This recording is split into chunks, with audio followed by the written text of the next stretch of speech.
Punker Mike. Welcome to Punks for Progress Weekly What the Fuck Report. It's my partner, Reverend Aaron. How's it, brother? Hey, how are you, bro? I'm good, man. How are you doing? Very well, very well. Good. We got a good show, as exemplified by the fact that it started out with conflicts. This is not enough. Stand up and fucking fight. Right? I totally agree. We got some stuff to talk about, man. Fight about, like, you got this Mike Pompeo cat, who's Secretary of State, who's a wackadoodle evangelical who buys into this whole rapture notion and applies it to the whole his foreign policy notions about Israel and the warmongering. Just one of the worst people ever. Yeah, and with him and John Bolton now. So, this is not enough. Yeah, no fucking fight. On today's show, though, we're going to talk about a bunch of stuff, dude. We're going to talk about this weird, a lot of people on the right wing's response to Trump's bombing in Syria, like Alex Jones freaking out and calling Trump shit on the bottom of his shoe. And we're going to talk about the reason for that, and it's called isolationism. And it's a very old neo-Nazi tradition. We're also going to be talking about The Intercept and the Nib got together and did a great job of exposing a conversation between Steny Hoyer and another progressive politician. And there's some real insane stuff there. Yeah, so we're going to be talking about that and the corruption in the DNC. We're going to be talking about the White House Correspondents' dinner a little bit, and the mainstream media's like disgusting response to the White House Correspondents' dinner. We're also going to be talking a little bit about Trump's complete and total meltdown on Fox News. Dude, what the fuck, right? I mean, there's your what the fuck moment of the week, bro. No, bro. It is one of the most telling moments of his fucking presidency, I think. But we're also going to be talking about teacher walkouts and some things that were going down at the Ocean View School District, Nazis attacking the school district because there was a Nazi on the board. And we're going to get into that. We're going to be talking about sort of kind of more obscure forms of manifestations of right-wing terrorism and violence, like incels and which is behind. What the fuck is that too, right? I'm serious. It makes complete sense to me why this dude would freak the fuck out. So we're going to be talking in Canada who plowed through people with his car, who was an incel, which is an involuntary celibate. So this dude can't get laid, and he's pissed about it.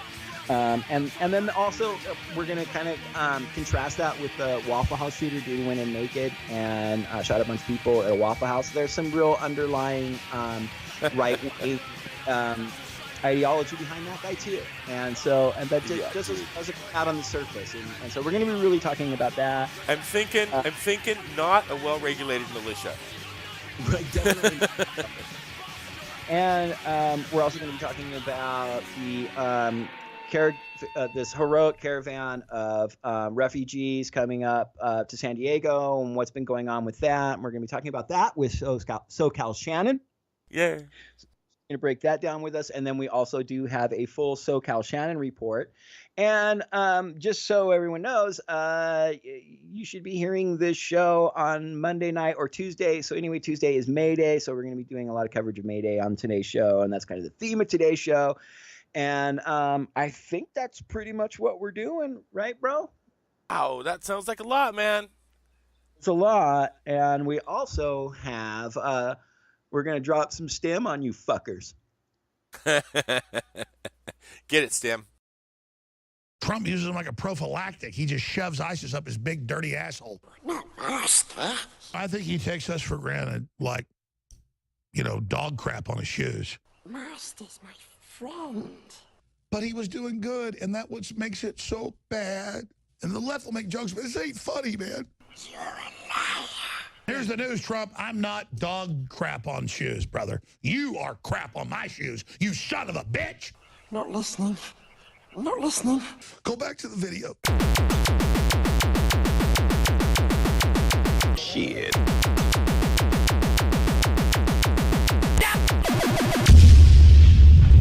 Fuck it! Do it live! Rise and shine, motherfuckers. I'm your host, the Stimulator, and this is the fucking news. What are your thoughts on the Lock Street attacks? Oh, wow. Totally astounded. Baffled. Crazy. What are your thoughts, buddy? Fun. What do you think about people that wear masks, go out at night when nobody's around, and then smash windows? Well, it's cowardly. If you're going to smash a window, do it in broad daylight and show your face. That was terrible advice. Terrible advice. Last week, Lazat, or Zone to Defend, was attacked by over 2,500 poulet. Nah, these motherfuckers. For those of you who just don't fucking know, Lazat is a sprawling land defense occupation site located in Notre-Dame-des-Landes, in France. For years now, Lazat has been slated to be cleared out in order to make way for the construction of a bullshit fucking airport. But peeps who were participating in the occupation decided that agricultural and communal projects were way more interesting, and so for the past 10 years they have told the project's developers and the French state to Go away or I shall taunt you a second time. The territory that houses Lazat has a long history of struggle.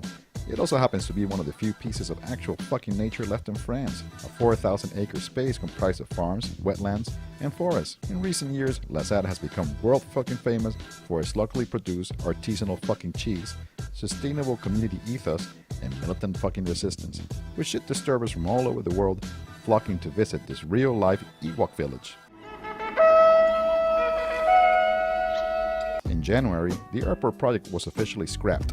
But despite this concession, the French state still decided that the Zadis needed to be made an example of, lest other peeps around the country get the bright idea that they could set up no-go zones for the state and get away with it, which, by the way, has totally been fucking happening. We shall take your castle by force. You don't frighten us.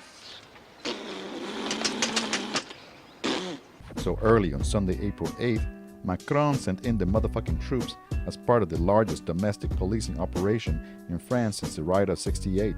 But I don't think this authoritarian crap pile expected the Saudis to be quite as ready as they were.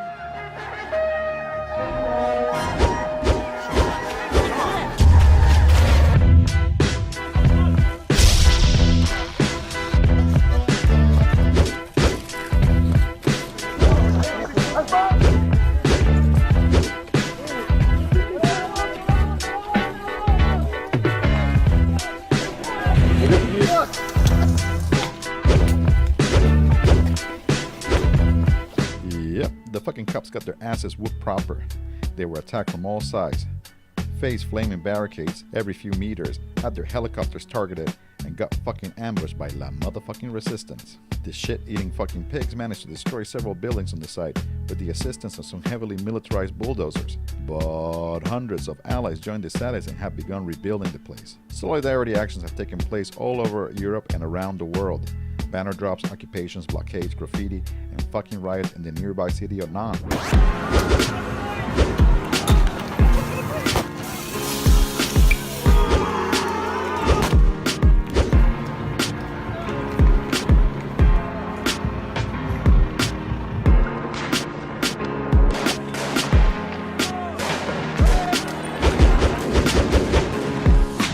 And in other fucking news, in Hamilton, so-called Ontario, the state's obnoxious retaliation for the Lock Street riot has taken a nasty turn. During a SWAT raid on a collective anarchist house on April 6, Hamilton book fair organizer, member of the local Tower Collective, and former G20 co-accused, Cedar, was kidnapped by the pigs and hit once again with bogus and highly politicized conspiracy charges. One big damn conspiracy, and everyone's in on it. The Hamilton 5-0 then held a fucking press conference appealing to the public to help them actually build a case. We're open to any other information that might come forward from the public or otherwise. Hello, sir. I'm Officer Calloway. I'm here to... I didn't see nothing. I don't know nothing. Right. Cheers.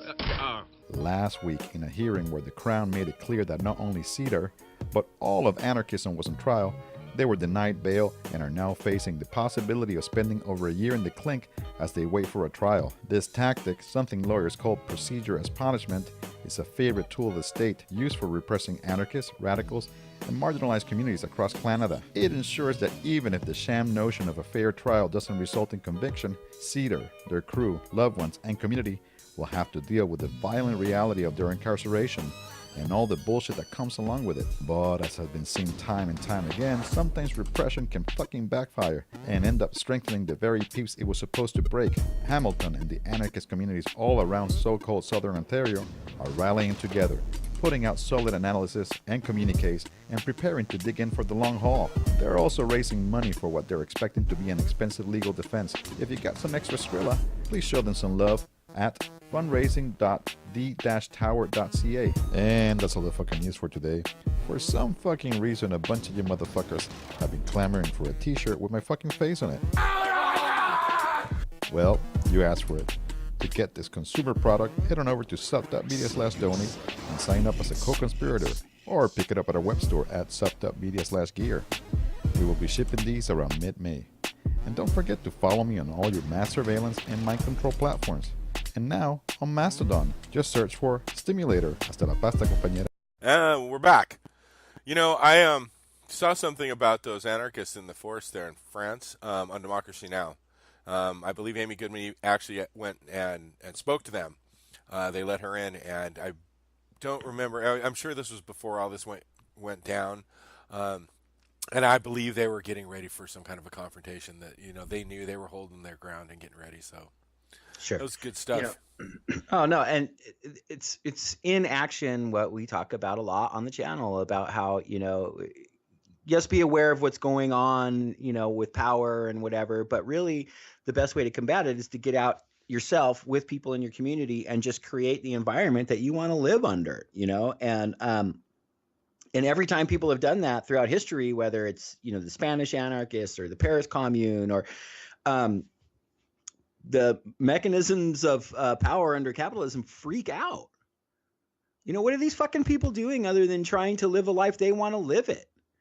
And they're going to come in and demolish this thing. That's what happened to the Paris Commune. Fucking fascism said, oh, hell no. You don't get to live like with communal aid, you know, mutual aid and, you know, harmony and equality. Fuck that. No. We have to have a hierarchy. You know, we have to have someone in power, and then we have to have a shit ton of really poor suffering people. So it's just I just think that place just gets right down to the nature of the 21st century, 2018 struggle, man. It's great. You know, but you know, I love the way they ripped apart Alex Jones there at the beginning. That was good. Yeah, that was good. And you know, because you know, Trump bombed Syria based on shoddy, questionable, again, shoddy, Twice. questionable proof of chemical weapons use in Syria. And you know, obviously, under no circumstances are we on the left going to be stoked on any type of, you know, military strike against other countries. We're completely 100% anti-war. But it's weird to see. I know a lot of kind of progressives and stuff are freaking out. They don't understand why people like Ann Coulter and Alex Jones are also angry. You know, and I've seen them stumbling like, I hate to say it, but I agree with Alex Jones on this one. Like, well, not Alex Jones, but maybe people are agreeing with, they'll say they agree with Ann Coulter on it because, I mean, Alex Jones talking about Donald Trump's shit on his shoe and whatever. He freaked the fuck out. What the heck? Yeah. But what they're missing, I think, when people say, oh, yeah, I guess I agree with Ann Coulter on it. No, you don't. You don't agree with Ann Coulter. Yes, you don't like military strikes in Syria, and she doesn't either, but she dislikes it for a very, very different reason, which is what's known as isolationism, which is a traditionally neo-fascist ideology, a thread throughout American history, you know, and leading up to World War II, and within these like hardcore racist, bigoted communities, it's all about, you know, America first, nationalism, right? And no, fuck everybody else. And that's the isolationism. And so Alex Jones and Ann Coulter and this ilk, yeah, they don't like this because they want, you know, just everything to be about, you know, white people in America, and that's it. So, and obviously it doesn't mean that Alex Jones is now like literally off the Trump train. Give me a fucking break, dude. You know? Right. Ridiculous. But I just thought that was, I think that understanding has been a little lacking, even from sort of the underground leftist media. That like I've seen them feel kind of like as if they're baffled by why Alex Jones, and they think it's great. They love, they're sort of, reveling in the fact that Ann Coulter's mad at him, and there's other people's names I'm forgetting that have come out and said that they weren't for this. But again, they're all these hardcore white nationalist, isolationist people. But again, it's understanding the different nuances of these white nationalist ideologies. That's why they're getting behind it. They're not your friends. Don't be in agreement with it, with them. Yeah, no kidding. But so and it's there's not just corruption on the right wing, man. And craziness on the right wing. There's the DNC. The DNC is fucking out of control, dude. Well, it's hard for me to understand how any liberal cannot see how Bernie got pushed out. I mean, I've butted heads with a few Hillary supporters in the past, and it's like, what are you talking about? Bernie totally got pushed out. And if you can't see that, you're more blind than you think you are. Well, and that's what the Pompeo emails and all that, the Russian leak of the DNC, that's what it proved, is that, and there was other stuff too that corroborated it, that Debbie Wasserman Schultz and the DNC establishment colluded to, and nothing's changed. And so we're going to play this here video.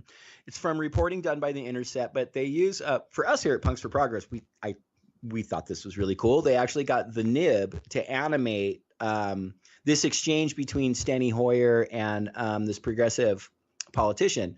And we play the Nib cartoons in almost every one of our shows. So, and usually we play them after we play STEM. So if you notice there wasn't a Nib cartoon there, that's because this is just a really great collaboration between the Nib and the Intercept. And so why don't you go ahead and play that, Mike? Yeah, dude. I saw this on Democracy Now, man, and they actually had that progressive politician I can't on the remember show. his name. Tellerman? I can't, something like that. Yeah, I can't remember either.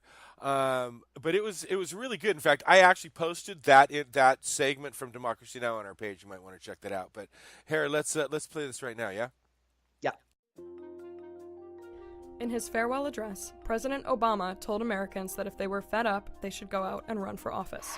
If you're disappointed by your elected officials, grab a clipboard, get some signatures, and run for office yourself. And in the Trump era, thousands of Democrats have heeded his call, running for office in elections across the country.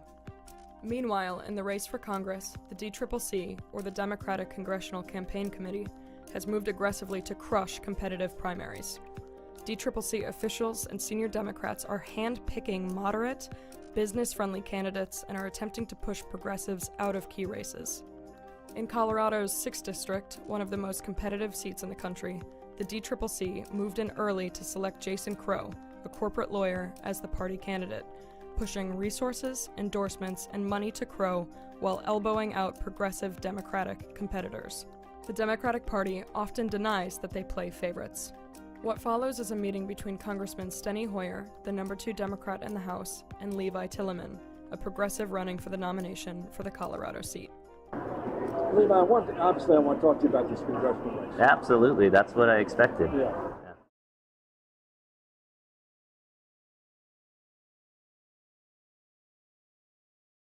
You would like me to get out of the race. And you keep saying I would like you to get out. And of course that's correct. Yeah. I know you're fundraising for Crow.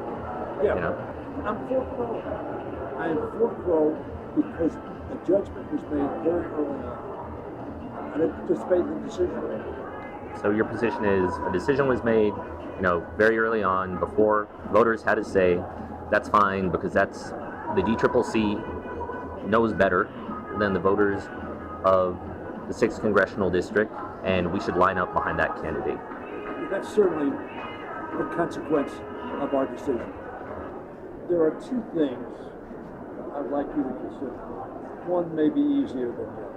The first would be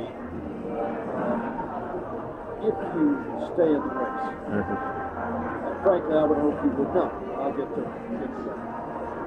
But if you stay in the race, it is not useful to the objective to tear down Crow. Crow's clearly the favorite. That doesn't mean he'll win. It just means he's the favorite. I hear you. That doesn't mean it's right. It just means No, I hear you. right. I don't know Crow well, but I think he's a decent human being. So before we go any further on that, Crow is the favorite. In no small part, Congressman Hoyer, because the DCCC not only put its finger on the scale, but started jumping on the scale very early on. And I'm born and raised a Democrat. I mean, it's undemocratic to have a small elite select someone and then try to rig the primary against the other people running. And that is basically what's been happening. I hear you, and I disagree. But you were part of that process Absolutely. as well. You said Absolutely. Yes, yeah. I've been at this a long time. Yeah. When I said you need to get in strong, hard, and early, you disagree with me. You know, obviously, that's your choice. And you guys are shoveling money at him. I'm going to continue. You're going to continue to do it? We are going to continue to do it. And the reason we why we're going to do it is because a decision was made to focus. It was clear that was our policy and our hope that we could early on try to come to an agreement on a candidate that we thought could win the general, and to give that candidate all the help we could give them so that we would have a unified effort going into a general election. Which means, effectively, Congressman Hoyer, I'm running a campaign against Crow and against you and against the DCCC because you guys are on Crow's side. Yeah. You know, frankly, that happens in life all the time.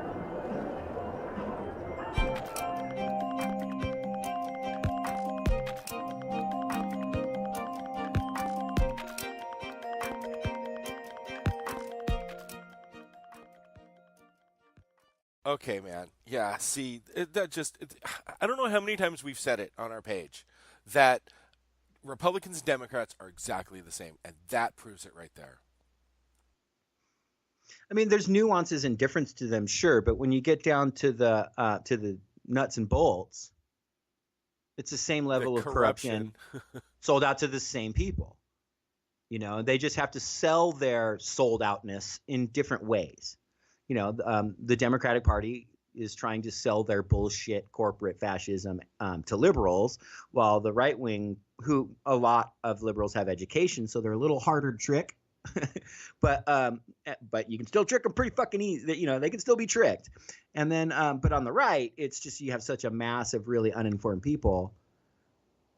You know, so it's a different approach from the right. They just can blatantly just sell you bullshit.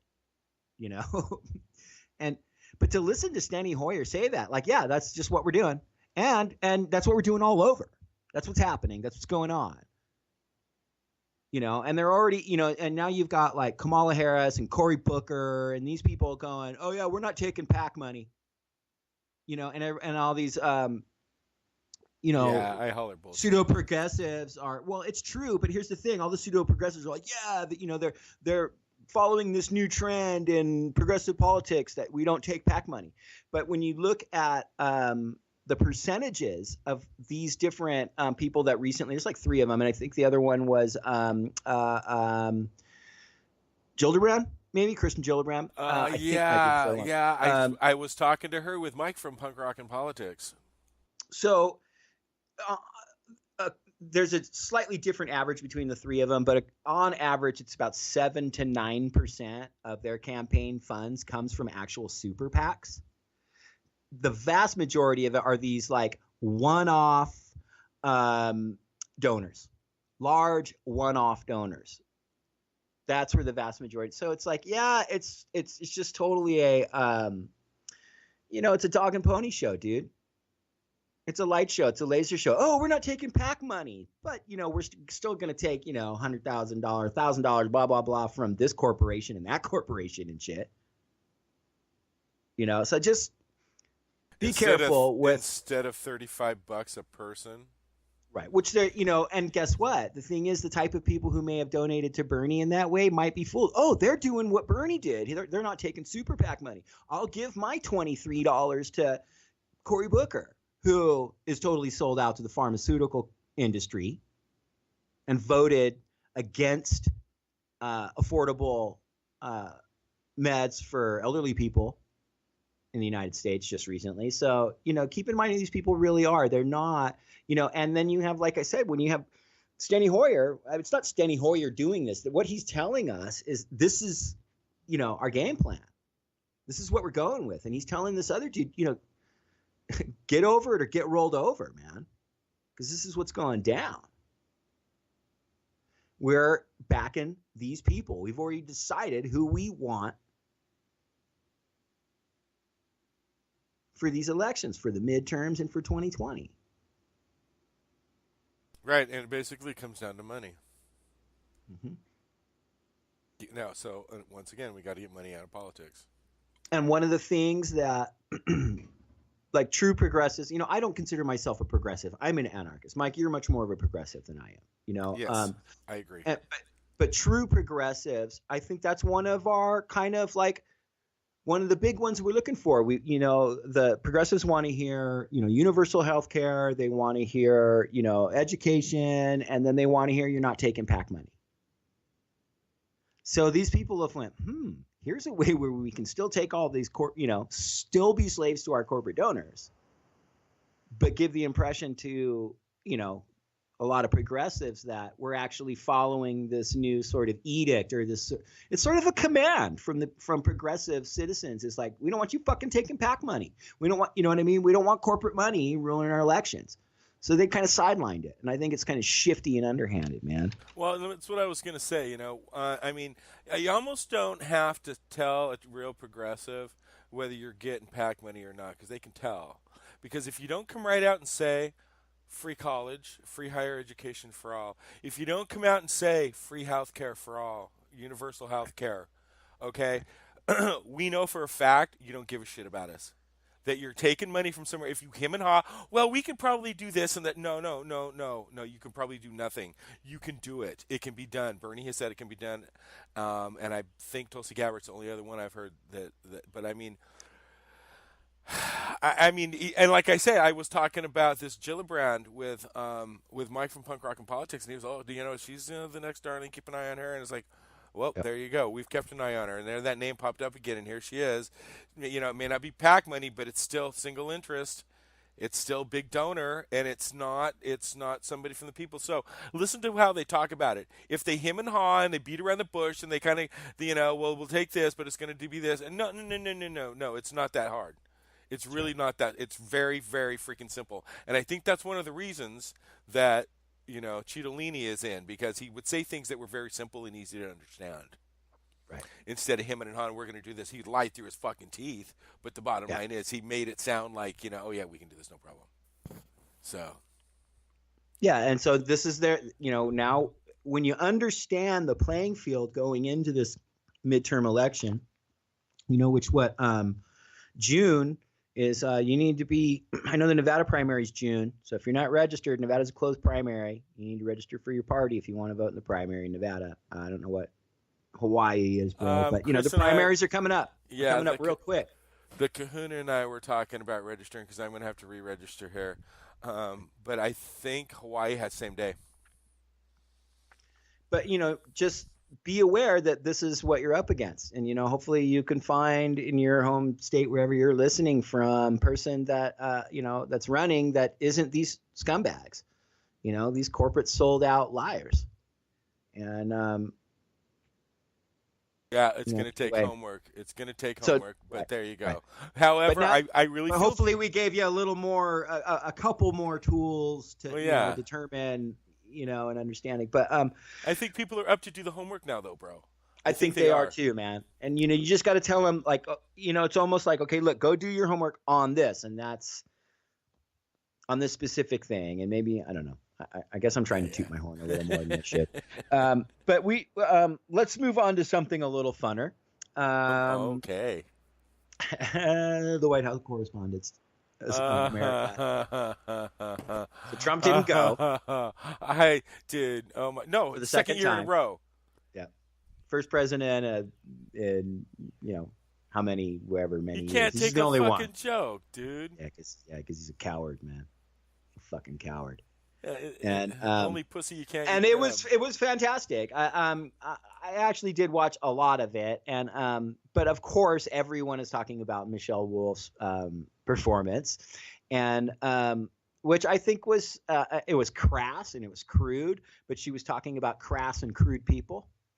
That's doing her crass humor and crude is crass things. and crude, though. And I got no problem with it. It's I'm a a punk roast, rocker, man. It's a roast. And it's a roast. And this is 2018, and we're grown-ups. And if you can't take, abortion jokes and talking about pushing babies out and shit, then fucking grow up. Okay? Wait a minute. Did not the president say bleeding from every orifice? Right. So, what is she? Oh, God, I called him the president. My mouth smells bad now. I'm sorry. But, she brought it, man. She really did. And it needed to be answered with a crass and sort of crass. She was just delivery. I'm sorry. She was just being honest. Right. But look, man, she went out of her way to be offensive. Look, I can recognize a fellow foul-mouthed motherfucker when I see one. Okay. Oh, yeah. And someone likes to say offensive things and say things, she was truly un-PC. I have issues with being overtly PC too. I just think that the right wing has ran with it in such a fanatically disassociated from reality way. I've always had issue with being PC. Don't tell me how to fucking talk, but there's a difference between being, militant PC and just treating people with common respect and, maybe referring to them how they'd prefer to be referred to, these kind of things. Like, that's not being overly PC. That's not militant bullshit. That's just how we should. Being polite. Right. There is a point of being polite and being nice to people, right. And not being an asshole because you think you're entitled or privileged. And I have to have this political discussion with you because you're in 7-Eleven, and I don't want to call you he or she or whatever it is in this moment because I believe in this and that and the other thing. Just shut the fuck up and call them whatever they want.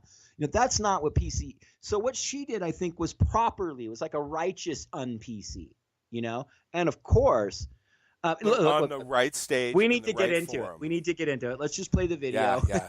And then we'll come back and talk some more.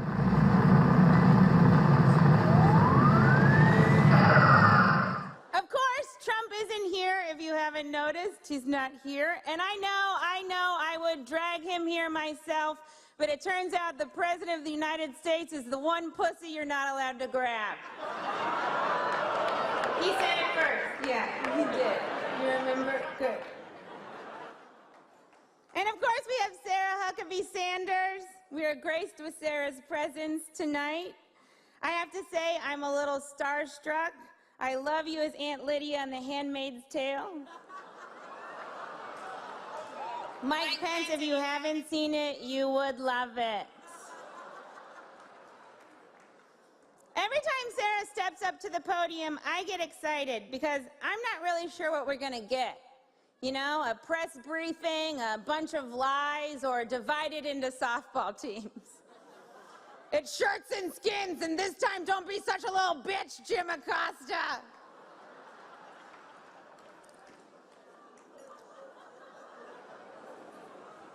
I actually really like Sarah. I think she's very resourceful. Like, she burns facts, and then she uses that ash to create a perfect smoky eye. Like, maybe she's born with it. Maybe it's lies. It's probably lies. And I'm never really sure what to call Sarah Huckabee Sanders. Is it Sarah Sanders? Is it Sarah Huckabee Sanders? Is it Cousin Huckabee? Is it Auntie Huckabee Sanders? Like, what's Uncle Tom but for white women who disappoint other white women? Oh, I know, Aunt Coulter.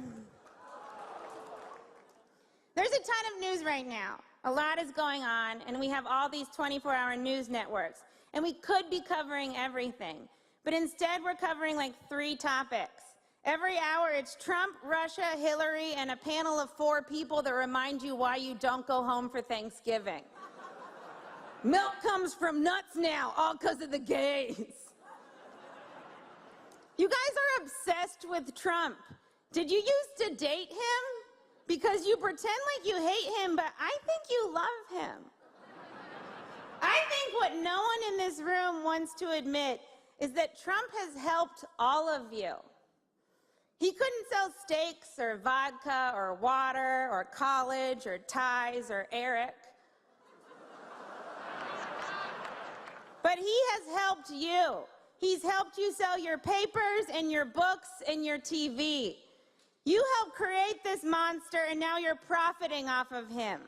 And if you're gonna profit off of Trump, you should at least give him some money because he doesn't have any. Trump is so broke, he grabs pussies because he thinks there might be loose change in them.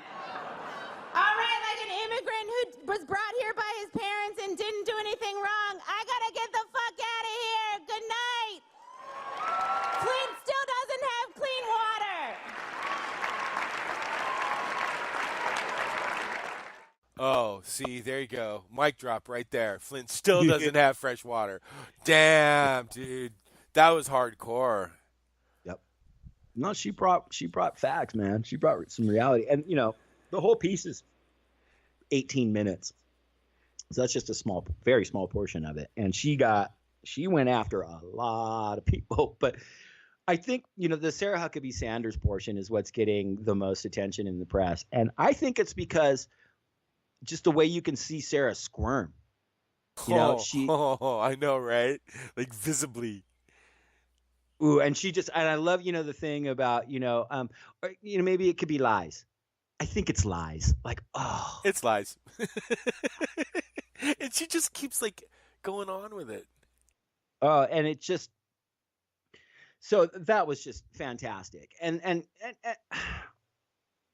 because her job is to come out every single day and spin some of the most nasty, disgusting behavior and lie about it and tell us that it's good for us somehow.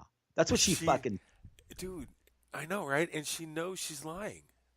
There's no way she doesn't know she's lying. She 110%. That's her job. She fucking knows it. And, you know, if her boss wasn't such a fucking coward, he couldn't even, you know, he sends her out there to deal with it. Well, there you go. You got really what you deserve, Sarah. You got it, man.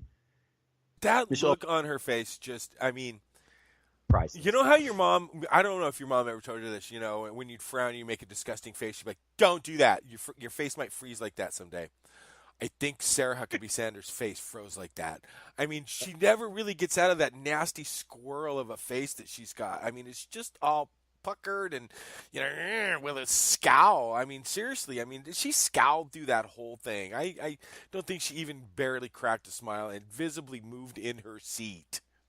There was like one moment where she almost tried to smile with the lie part. And then when she said, I think it's lies, you could see it hurt. It just hurt. Oh, but you know, the last portion of what I put in that short little segment was the way she went after the press, which I thought was fantastic. You know, yeah, because they are profiting, and they did show his fucking podium day after day after fucking, you know, when Bernie Sanders was filling stadiums and being ignored. I watched it on MSNBC back then. I remember seeing it. And, you know, when she's talking about, you know, you just talk about three things, she's fucking right. They can spend all day talking about Trump's tweet. And there's some of these tweets, you know, we got to mention them. We got to talk about what the president is tweeting out. You can't just ignore it or whatever. But that becomes all day news. They're analyzing for hours with blah, blah, blah heads. Like she said, the ones that make you not want to go home for Thanksgiving. You know, you could seriously, Aaron, you could seriously have a network just on Trump's tweets. As soon as a new one comes in, you've got 4 people there. We do. Yeah. Michael, we do. It's called MSNBC, Fox News, CNN, right? ABC, you know, NBC, CBS. If they'd spend a fraction of the analysis they do of his tweets on like what actually happened in Syria. No, we just take it for granted. How much more, you know, informed our society could be. Uninformed. But no, we want to hear about the gross ass shit that Donald Trump tweeted, and their ratings are through the roof. So she was right to go after it. And then of course the hubbub all day long is all these journalists and the mainstream press fucking pissed at Michelle Wolf. You know, did she go too far? It's a step. You know, they got butthurt. Yeah, because she called him out. Yep. That's why they're going crazy like that, huh? Yeah. See, I thought it was just right-wing then media get that this. was attacking him. Well, we knew right-wing media was going to go after her, and I don't even give a shit. I mean, their responses would be like totally predictable. I mean, give me a break. It's so easy to know. Well, she was over the top, but like none of the things Trump has said has been over the top. He bragged about grabbing a woman's vagina. He mocked a disabled person. Right. In that thing, the crowd gasped when she made that opening joke about, pussy grabbing. She had to tell him, yeah, he said it first. Remember? Good. Yeah. Duh. And, so, and then the White House Correspondents Dinner Association, they came out and issued a statement basically throwing her under the bus. This woman that they asked to come and perform, and damn good and well they had to see what she was going to say before she said it. But then when there's a backlash from their media, they said, this is not what we associate ourselves with, and we're about, building bridges and da-da-da-da-da. Fuck you. How super and I gotta back up, It was a roast. Hasn't the White House Correspondents' Dinner always just seemed off to you? I think when I first became aware of it, which I was younger, years and years and years ago, and I went, wait, they do this? And it was kind of like one of my, I think, early, eye-opening experiences of like, okay, if they do this, doesn't it kind of make all this other shit they do kind of bullshit and a scam? Like, here they are just kicking it, and okay. But then it gets sold as, we're a mature society and, we're advanced and we have the intellectual capacity to sit down as, in civil circumstances and have this dinner and roast each other. And it's supposed to be this sort of, example of, how civil our democracy is. And our fucking democracy isn't civil. It's not necessarily that I want to see Democrats and Republicans pretending to be as polarized as they do now. It's not like I think polarization is a good thing or the act of it, which is what we really have. But so I'm not advocating for that. But no, I don't know that I want the press fucking kicking it and having a good time and having drinks and dinner with the politicians. They're supposed to be holding their feet to the fire. So I just always had, I'm not trying to come out and like make a statement against the White House Correspondents' Dinner. It's just never sat right with me. And so I just kind of wanted to put that out there, bro. But, okay. I mean, I'm not necessarily the kind of person that would go to a roast. I wouldn't be comfortable being roasted. I guess it depends on who does it.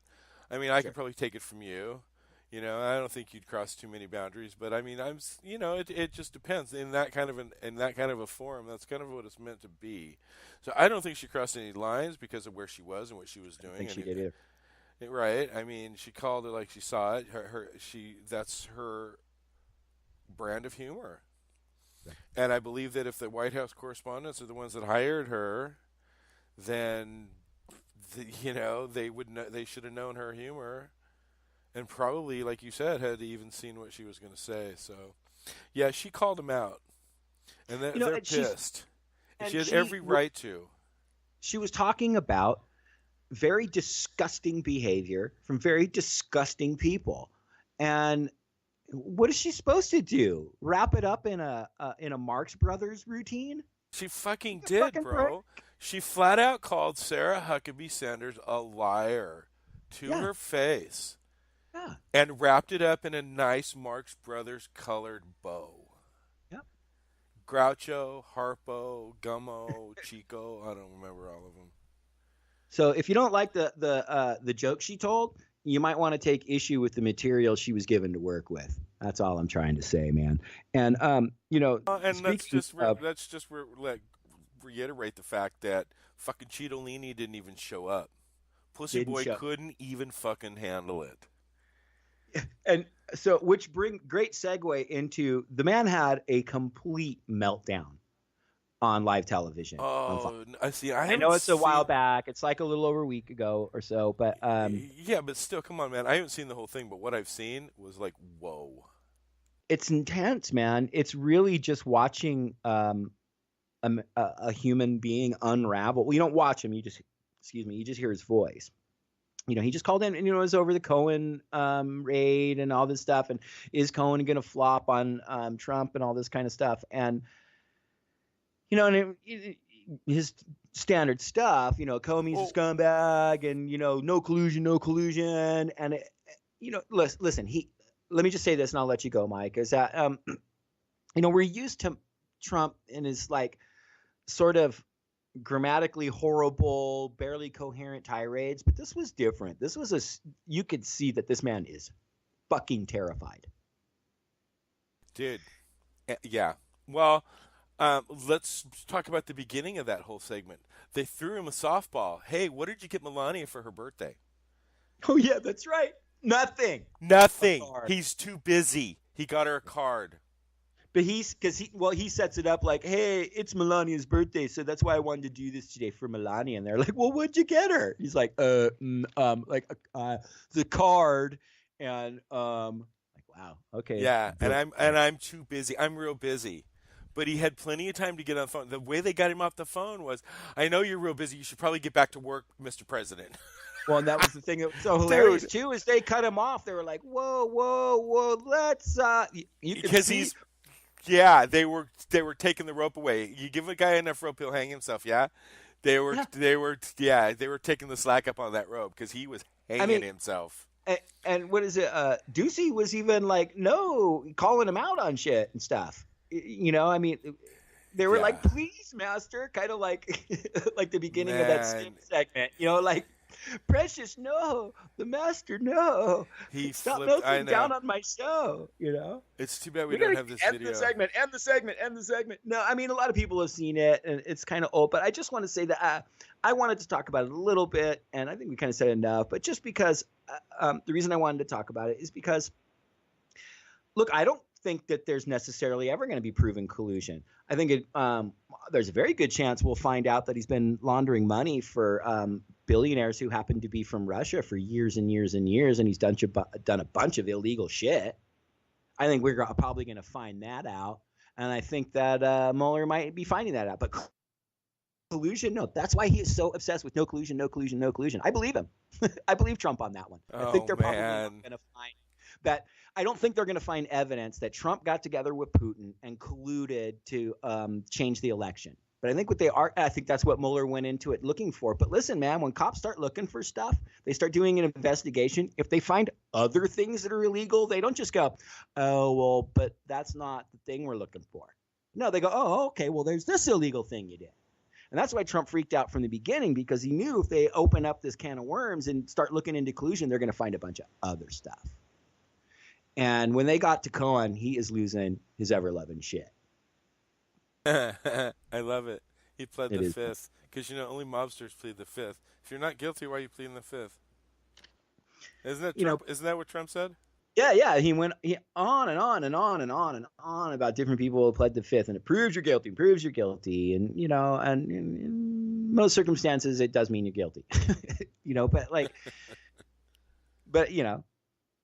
now that it doesn't, now that it's not convenient for him to use that anymore. Now, it's he's so stupid in the things that he, accuses people of so willy-nilly. He doesn't ever think long term and how, like, anyway, I think we spent enough time on that. But, I wanted to talk about something that was going on, something that SoCal Shannon was awesome enough to keep us hip to, was the Ocean View School District down in Southern California in Orange County. Had a person on the board, the school board, who had been tweeting out like horribly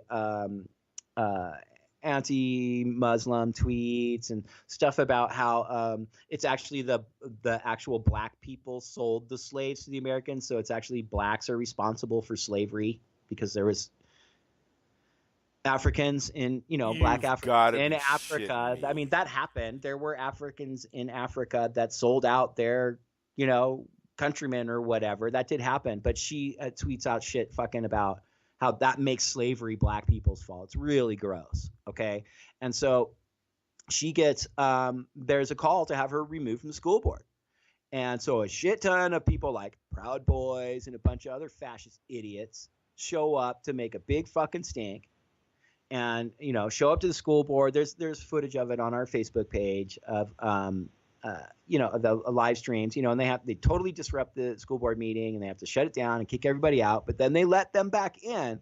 But it only comes down to they vote down this school board member. And listen, I only gave 2 examples. There's a whole bunch of stuff. She's a total fucking racist and a total alt-right white nationalist, down with it. That's why she's on the radar of all these people. She's one of their heroes.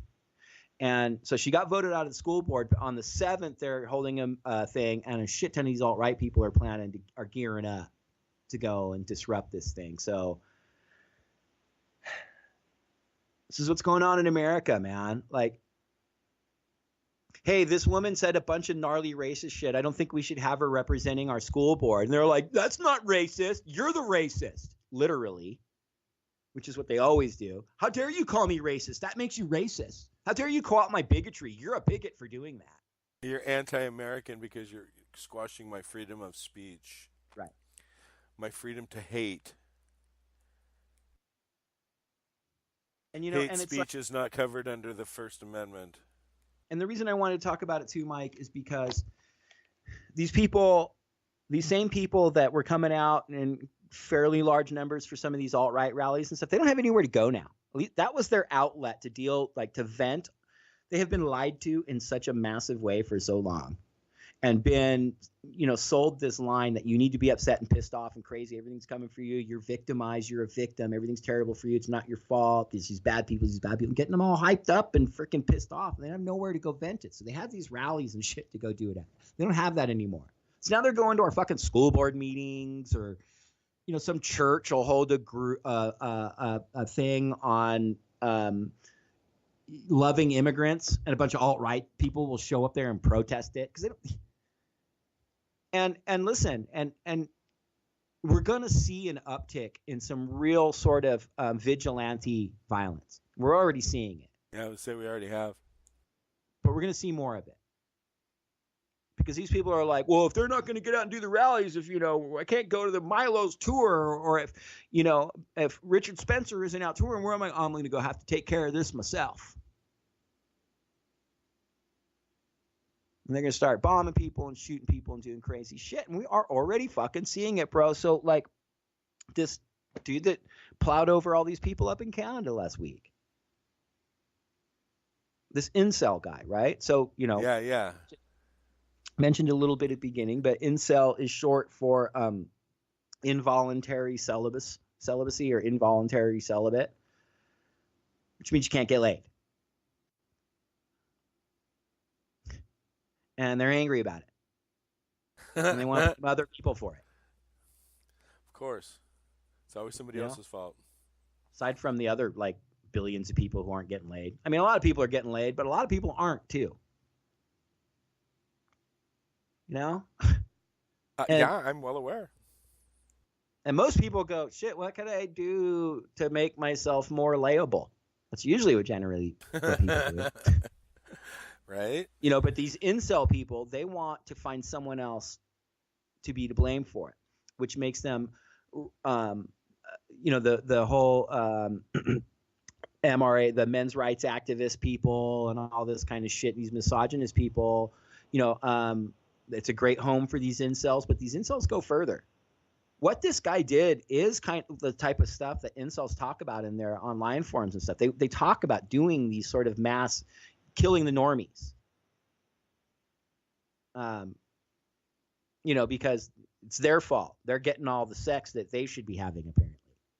So randomly going out and plowing people down is, killing the enemy. It's terrorism, dude. It's disgusting. That's exactly what it is. But it's, I want to highlight it a little bit because it's different than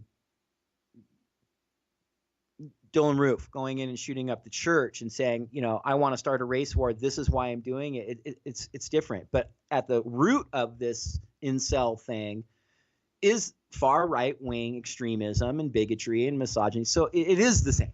You know what I mean? I mean, it has nuance that's different to it and has some sort of unique characteristics to it. But under, in the bigger picture, it's just this right wing extremism manifesting in violence and murder. Like the guy at the Waffle House shooting. This dude goes in there naked, bro. Oh, naked guy. Yeah, there we go. Regulated a militia right there.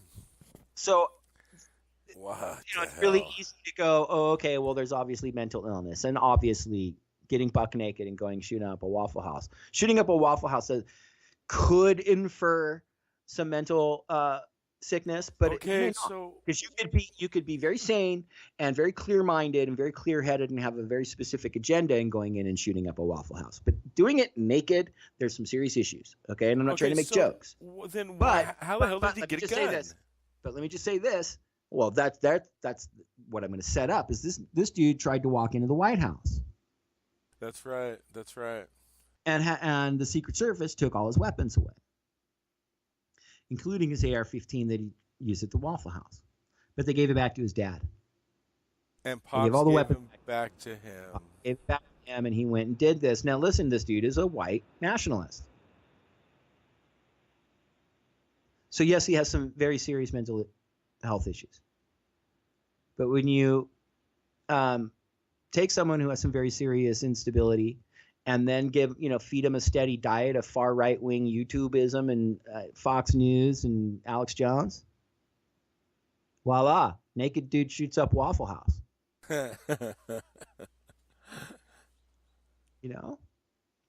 This is a real dangerous scourge, man. This far right wing extremism, and it is on the rise. And these people, they don't have anything. Things have not gotten better for them since this kind of movement really started to take some root and started to grow again.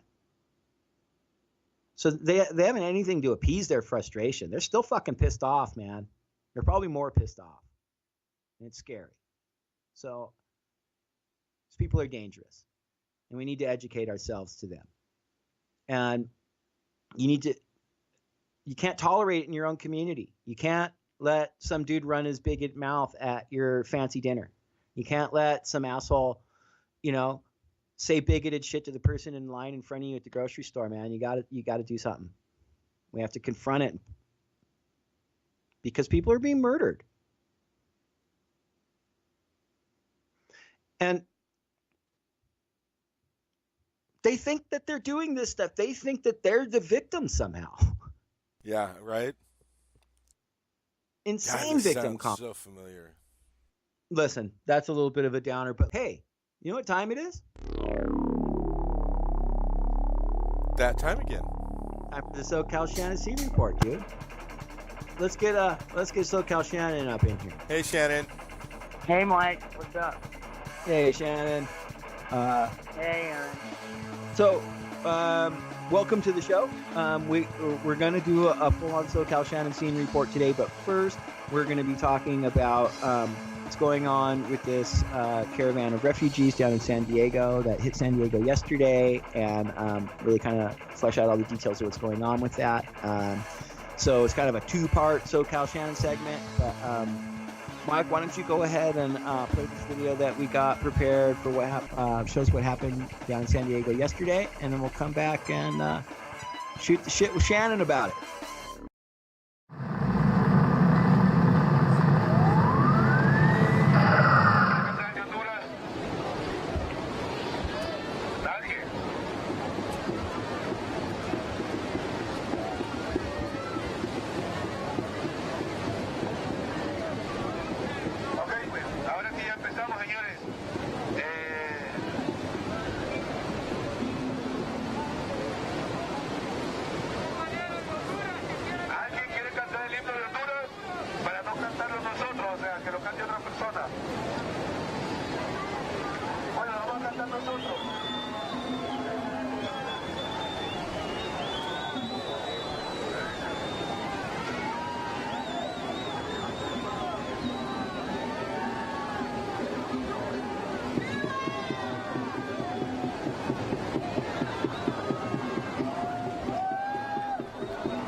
¿Estás de acuerdo? ¡Sí se puede! ¡Sí se puede! ¡Sí se puede! ¡Sí se puede! ¡Sí se puede! ¡Sí se puede! ¡Sí se puede! Ahí va, ahí va, ahí va, ahí va.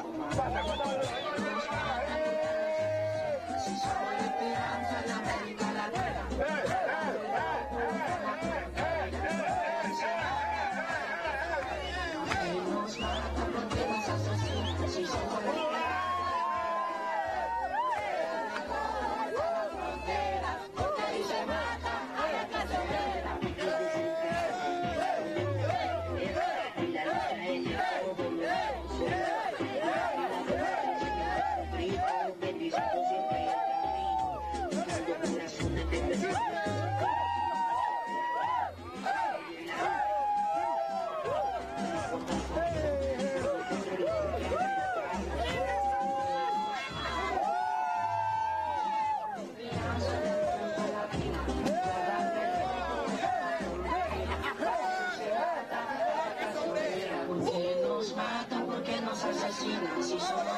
Quédense en la línea, no se suba, quédense en la línea. ¿Tiene agua?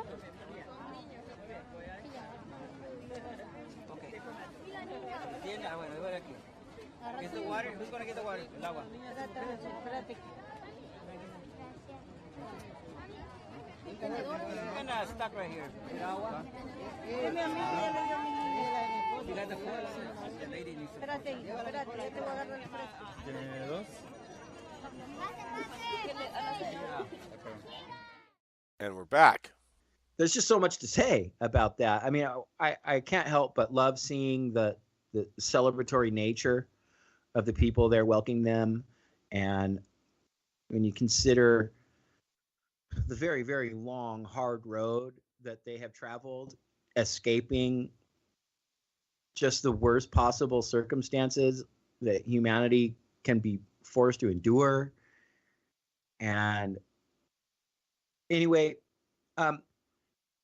Shannon, why don't you go ahead and can you get us up to speed a little bit on the background and the history of where they're coming from, why, and just kind of a little background history on these people for us. Well, this particular caravan started a little over a month ago. They're predominantly from Honduras, but El Salvador, Central America. Yeah, and anyway, can I just, one real quick thing I just want to point out, you see in that last clip, I want to emphasize this, and I'm sure we will more than once, and I'm sure you will too as well, Shannon, but you can see as they're getting these little bits of food handed out to them that it's just like all women and children. I mean, 99% women and children. Yeah. They're coming for safety because they're fleeing a country that they're starving in and they aren't safe because it's unstable. Because of our fucking policies. Right. Exactly. Because of Western based corporations for generations going in and just completely raping the resources of the communities and the countries that these people are from. For 7 years in this region, these caravans have happened. It's not brand new, but it's just Trump's influence in speaking about it. And they're seeking asylum. Yeah, they're not illegal. Coming here to do right, which, yeah.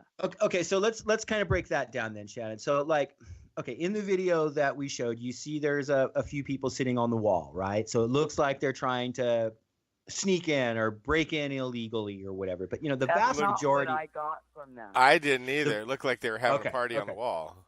Well, okay, so it looked like they were celebrating that they made it because it Sure. took them a month and a half, and they're exposed. They come in a caravan for safety.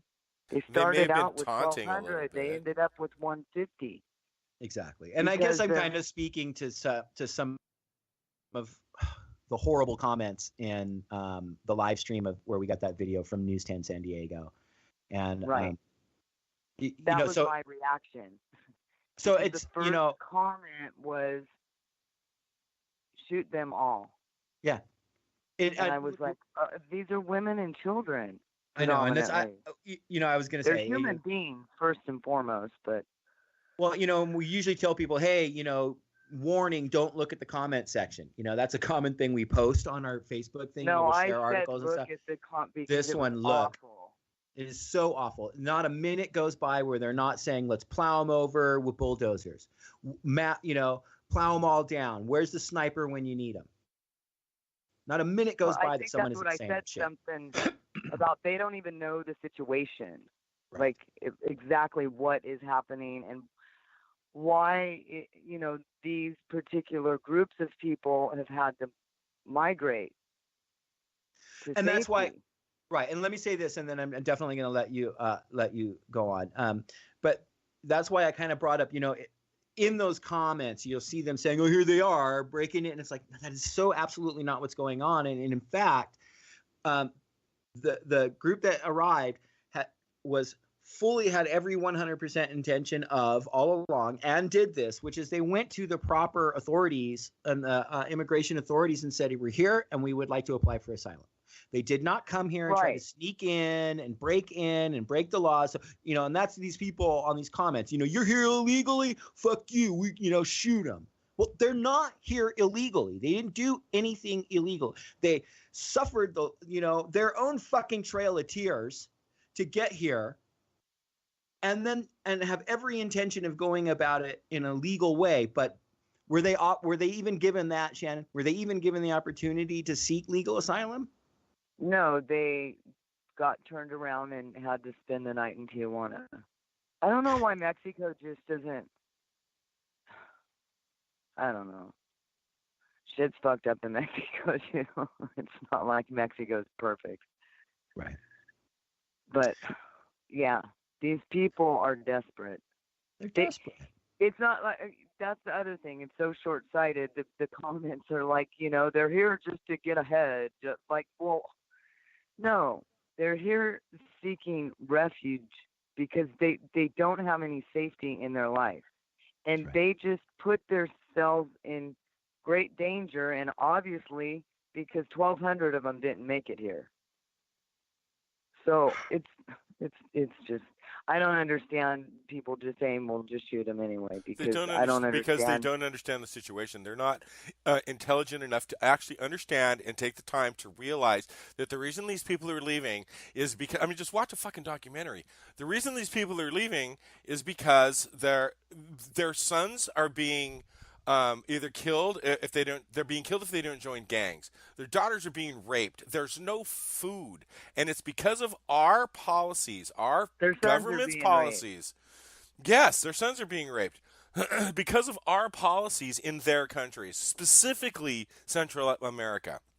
So they've come all the way back up from Central America for this. But see, the problem is they're not capable. They're not smart enough. God dang, I'm going to just say it. They're not smart enough to understand this and to figure, our government did that? Educated. I don't know, man. I think it's too difficult for them to actually comprehend.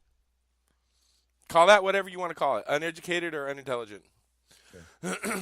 Excuse me. And then nice people don't want to get involved, and that's not a good thing, and that's dangerous. Because they're so loud, you know what I mean? And we're trying to be, and nobody wants to hear us because they don't want to hear it. They're so tired of it. People are so judgmental. Dude, fucking chill. Yep. Well, listen, There is Like a in way you can Belmont. get loud about things, and workers have been getting loud about things since 1886. Is that amazing? And since May 1st in 1886. So we're going to, let's get into the SoCal Shannon Scene Report. Thank you for sort of fleshing that out for us, Shannon. There's always, chances are if it's coming out of Fox News's mouth or Alex Jones or the Trump administration's mouth, there's going to be a hell of a lot more to it that you need to research, man. These are not a bunch of fucking law-breaking citizens or people. They're The Trump administration is? These migrants. I know I related their struggle to the Trail of Tears, and there's very significant difference between what they're going through and the Trail of Tears.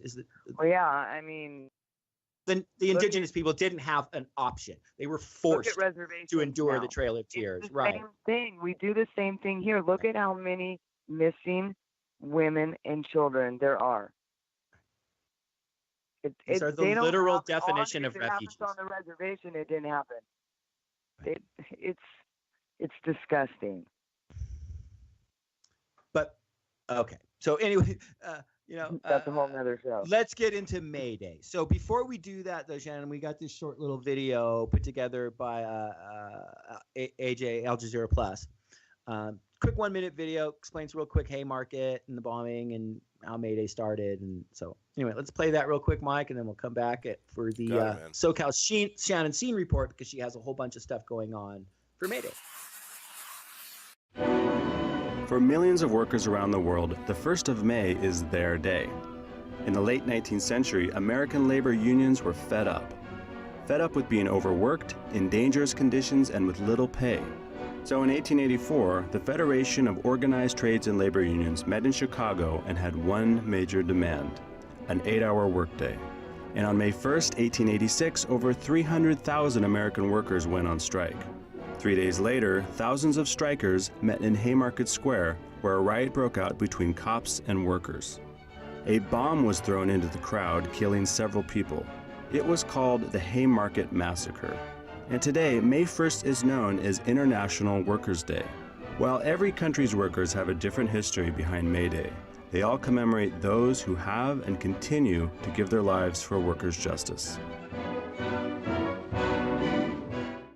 And we're back with the SoCal Shannon Scene Report. Hey, guys. So that was our May Day explanation. I mean, you can't break that down any better than that. 1 minute, boom, there you go. That's what May Day is. So You've got some May Day stuff going on for us, don't you? I do. There's actually so much going on that I don't even have all of it in the scene report. But I have many. The first one is in Anaheim. It's tomorrow morning at the... Tuesday morning. Oh, yes, May Day, May 1st, Tuesday morning. Oh, the County Labor Federation is who's putting it on. I thought that's what it was. It's at St. Boniface. I say that wrong, don't I? Catholic Church. I've said it wrong since I was a child.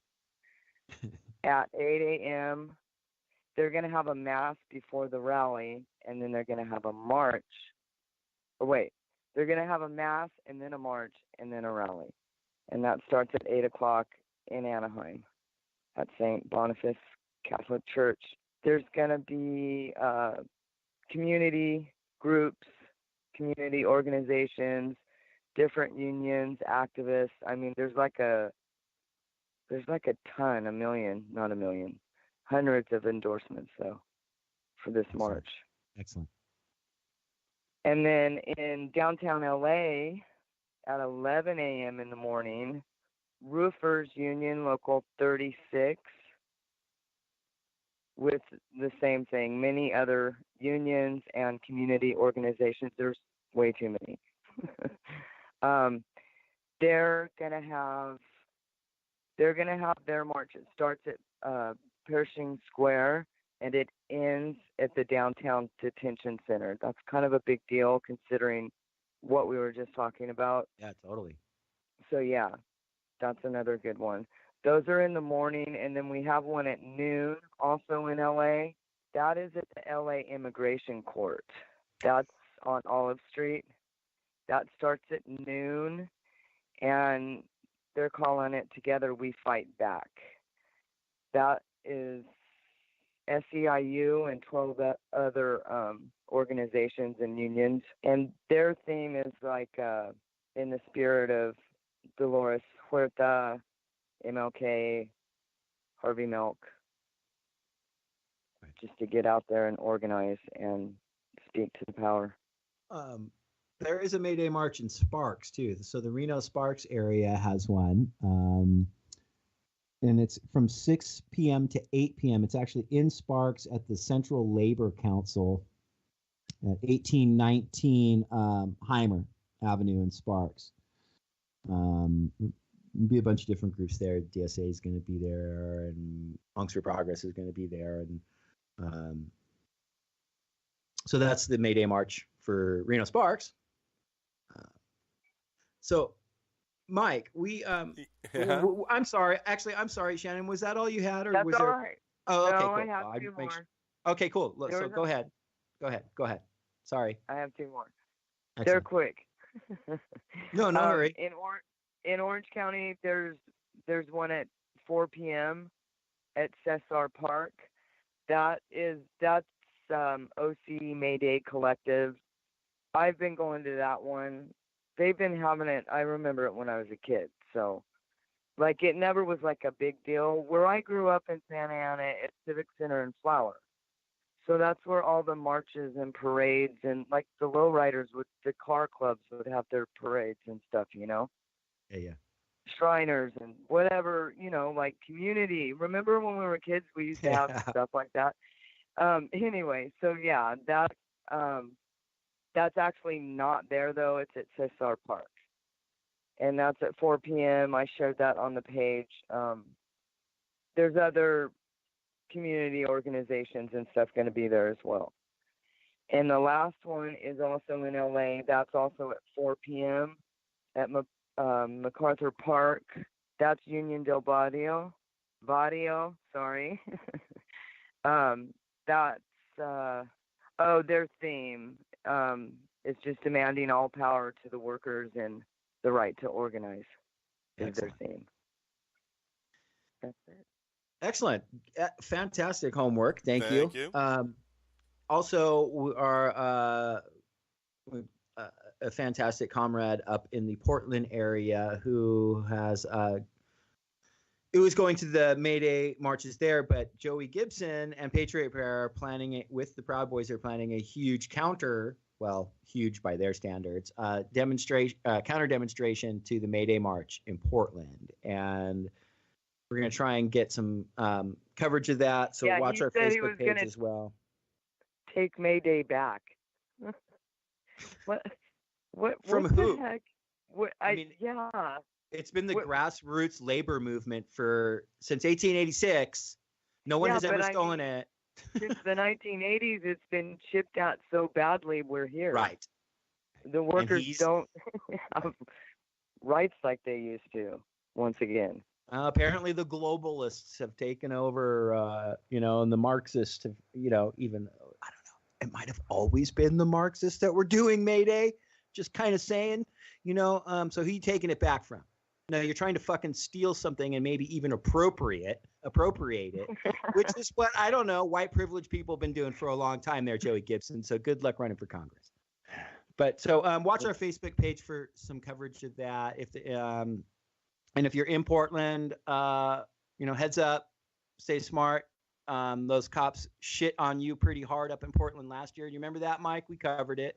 I was in Portland the day before May Day, and it was an amazing, typical large turnout for Portland May Day march, and cops just couldn't handle people in masks calling them names and shit all day.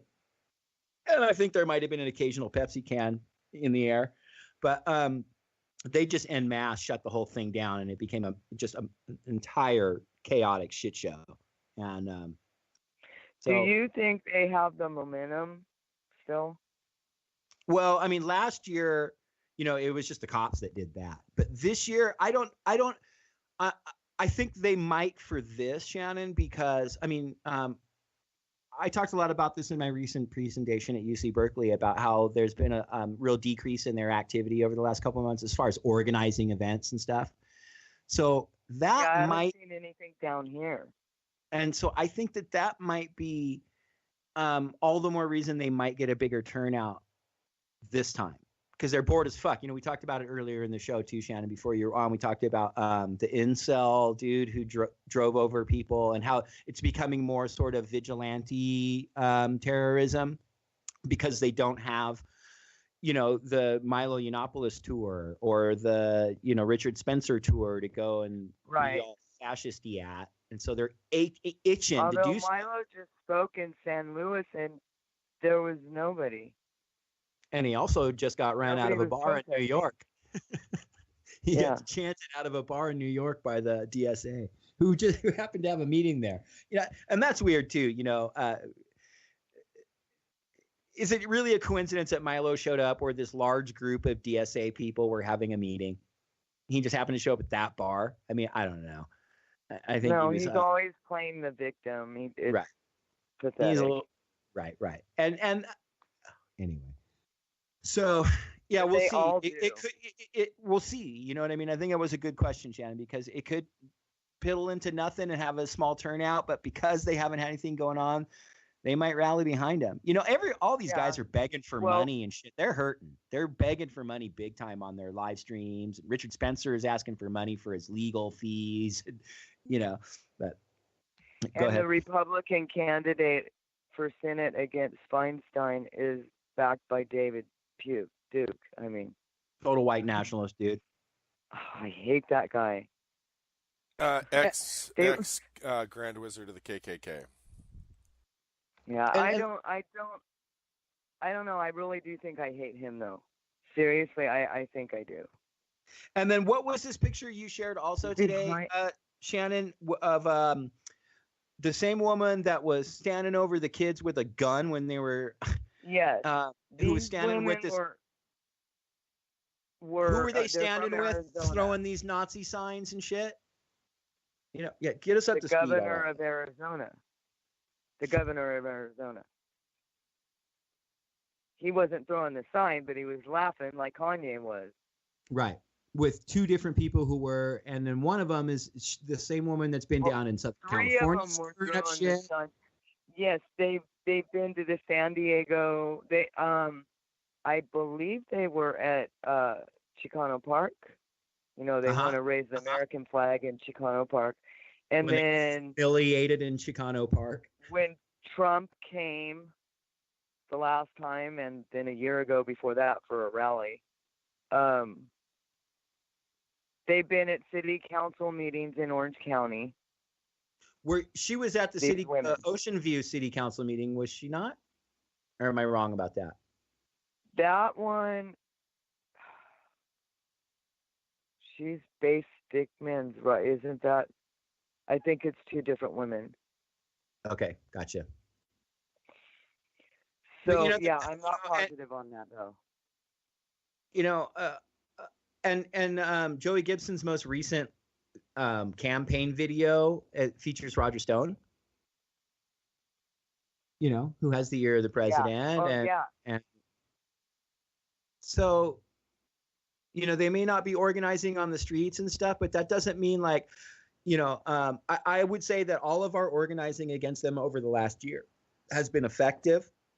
We have shut down their ability to organize large demonstrations and even do speaking tours. But that doesn't mean that they disappeared. And that doesn't mean they just stopped being racist and bigots and angry, terrified idiots. Their amygdalas didn't shrink, these big, giant amygdala having people. They're still racist. They're still bigoted. They're still pissed off. And we need to be alert. And, so heads up at your marches, and heads up at your May Day marches. Be aware. Watch out. Keep a corner of your eye out for MAGA hats. And, a lot of these people are working class people. It's too bad because May Day is for their rights. See, that's the thing is those women and Arthur and all those people. If that is going on in you said Portland, right? I'm sorry. Yeah. That's where they'll probably be because they're You know what I mean? Not unless all of a sudden the Klan and neo-Nazis in the South start working, you know what I mean, with right. Giving them things to go to, whatever. But, and it's also all the more reason why you need to go and participate in your May Day marches, because this is about workers' rights. This is about the people. This is about us. This is about the people. That's what May Day is all about. And your right to stand up, you know, for your right to fucking survive. Let's get together. Yeah. So I love that song. You know, that was a fantastic scene report, and I know we kind of went off the rails there a little bit, but I really wanted to. I'm glad we did. You know, we really only had a couple more things to talk about before we got out, so hang out with us, Shannon. You know, Mike was on Punk Rock and Politics recently. Yes, I was. I know. Did you listen to that, Shannon? I did. Good job. What? You guys were very passionate at a couple instances. It got a little heated, but respectful all the way through. And you guys had some minor disagreements, but you know, expressed them right. It was really cool, man. And dude has good taste in music. What was that band he played in the middle? It sounded kind of like Spits or whatever. I don't know. I'm gonna have to go back and listen to it again. And that like Hawaii that song, band. Yeah, and they played a Y band too. But yeah, so that's up on Punk Rock and Politics. It's an hour-long interview, and you guys talked about a bunch of stuff. What kind of stuff were you, yeah, we talked about gun control. We talked about candidates. That's when he brought up Gillibrand. We talked about the election a little bit. I think I kind of went into he wasn't aware of interstate cross-check. So he was sticking to the liberal concept that people didn't vote. And it's true, people didn't vote. But on top of that, people that did go to vote weren't allowed to because their names were taken off the voter rolls because of this bullshit, Chris Kobach bullshit interstate cross-check. So, yeah, look up Greg Powell. Look up Greg Powell. Watch his videos. I was hoping to turn Mike on to Greg Powell exactly because I brought that up. So yeah, it was fun. I had a lot of respect for Mike. He's a good dude. He knows his stuff, man. Definitely check out his show. And we're gonna have him on, aren't we, Aaron? We are. Soon enough, we'll have him on, and we will be posting we'll be mirroring that same video up on our channel once we get our rights restored to post videos again. Yeah, we shared it on Facebook. I'm pretty sure. And it's all over. I mean, and you can find it on his channel, definitely. Punk Rock and Politics. Yeah, on YouTube, Facebook, anyway. And then also on right now, it's a pinned post on our Facebook page. But I gave a presentation at UC Berkeley last Friday. Alt-right fascism, its motives, methods, and foundations. It's an hour-long presentation. Kind of talking about the history of how fascism formed and how the socialists were sort of the first people to recognize that this new thing, capitalism, would kind of give rise to fascism, and how they accurately predicted that, and how they began instantaneously organizing sort of mutual aid societies and stuff in response to it, much like we're seeing, like we played earlier, Mike, on the STEM video about what's going on in France. Right. And so that was sort of their instant response, was say, hey, whoa, this is going to turn out to be tyranny, and here's some alternatives. And so I discussed a lot of that, and then how that history morphs and changes with contemporary society. So throughout each generation, fascism can remanifest, but it'll have many similar components, but it'll also look much like I said, the contemporary society of today. So we talk about that, and then how that manifests in what's been going on over the last, couple years. And so, there's a bunch of video from, that we've shot from a lot of the Berkeley alt-right events that we attended. And so anyway, that's up. And then of course there's like a half-hour Q&A discussion, which is really great. I really love the discussion that went on at the end after the presentation. But that's a pin post on our Facebook page. It's, yeah. Check it out. I want to bring up one other thing. I want to plug my buddy's show, my brother's show here on the island. I've posted it a few times on our Facebook page, but there's a show here from KTUH, which is the college radio station from University of Hawaii. It's from DJ Hang the DJ is his name, and the show is called Unfun Radio. And he plays 3 hours of punk rock. Actually, he plays 2 hours of punk rock, bro. The first hour is Democracy Now! So it starts it starts at noon my time, which would be 3 o'clock right now your time because you're on daylight savings, Pacific savings. So because we don't change, so you're 3 hours difference. So it'd be 3 o'clock your time. You guys figure it out from there. Go to ktuh.org. You can live stream it from there. So the music starts at 1 o'clock my time. So 4 o'clock your time, drive time, baby. But yeah, check out his show. Seriously, I mean, it's quality punk rock. So and what was it again? It's called Unfun Radio with DJ Hang the DJ from ktuh.org. KTUH. Right, University of Hawaii, KTUH. And remember, Punk Rock and Politics is going to be at the Doll Hut. Oh, that's right. Oh, good job, Shannon. Yeah. When is that the 4th or? I can't remember the date. It's coming up. It's all over our page. Like, well, all three of us have shared it. Cinco de Mayo, maybe? I don't know. It's all over the Punks for Progress Facebook page, and yeah, it's a really cool event that they're holding at the Doll Hut. But I just wanted to say, as far as my presentation, I wanted to thank Adam and everyone from Students Against Fascism and War for sponsoring that event, and then everyone else who attended. And I just didn't want to forget to thank them. Cool. There you go. You didn't have any protesters? No, we were, we kind of were anticipating that there might be some college Republicans, but that same day they held a barbecue where they cooked a bunch of meat, and it was a fuck animal rights activist day. Oh my God! What? Yeah. Why? You know what? Because they're what? disgusting people. Even if you're not an animal activist or a vegetarian or a vegan or you know what I'm saying? I eat meat and I'm disgusted by that. Respect for people. It's cool to be rude and obnoxious. Get it? Our president, the guy. I'm sorry, God, I gotta quit saying that. Is rude and obnoxious. It's okay to be rude and obnoxious and racist. See? Well, and the soy boys. It's like whatever people. I know. But look, again, come together. Now, people. Hey, man. Jeez. Hey, I excellent love you show, guys, man. I love you guys. Yeah, excellent show. Love you guys, too. Love you guys.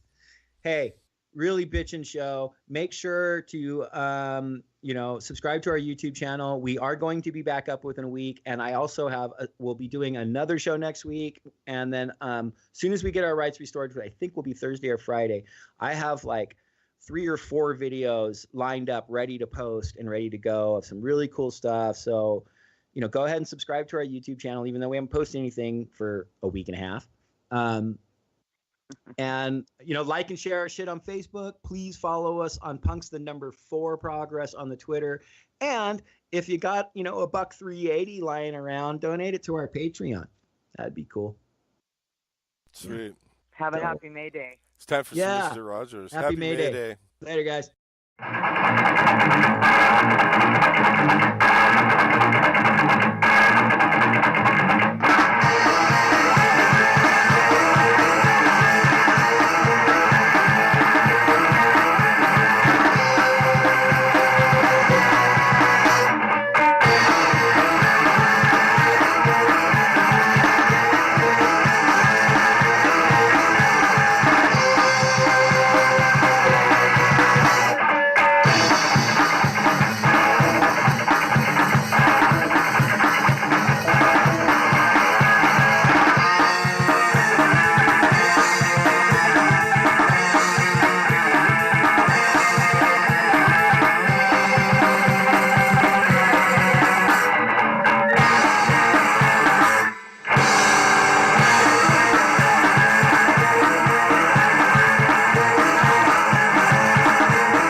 neighbor.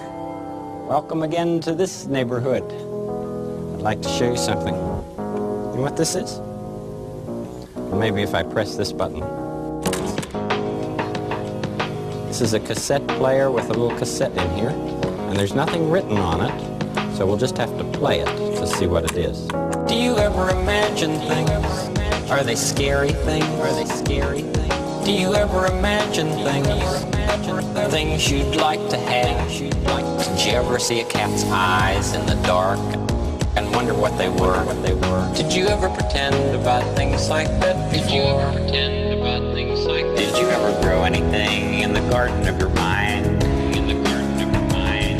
You can grow ideas in the garden of your mind.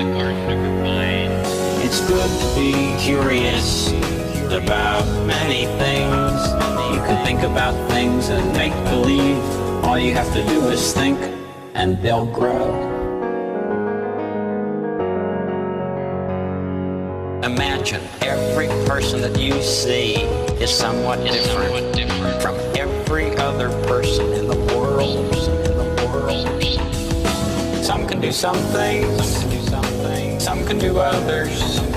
Did you ever think of the many things you've learned to do? Many things. Did you ever grow anything in the garden of your mind? You can grow ideas in the garden of your mind. It's good to be curious about many things. You can think about things and make believe. All you have to do is think and they'll grow. Did you feel like going like that? Let's give the fish some food. Mr. McFeely, I didn't order any whistles. That's what they call a slide whistle. Did you feel like going like that? There are so many things to learn about in this world, and so many people who can help us learn. Did you ever grow anything in the garden of your mind? You can grow ideas in the garden of your mind. It's good to be curious about many things. You can think about things and make believe. All you have to do is think. You can think about things and make believe. All you have to do is think, and they'll grow.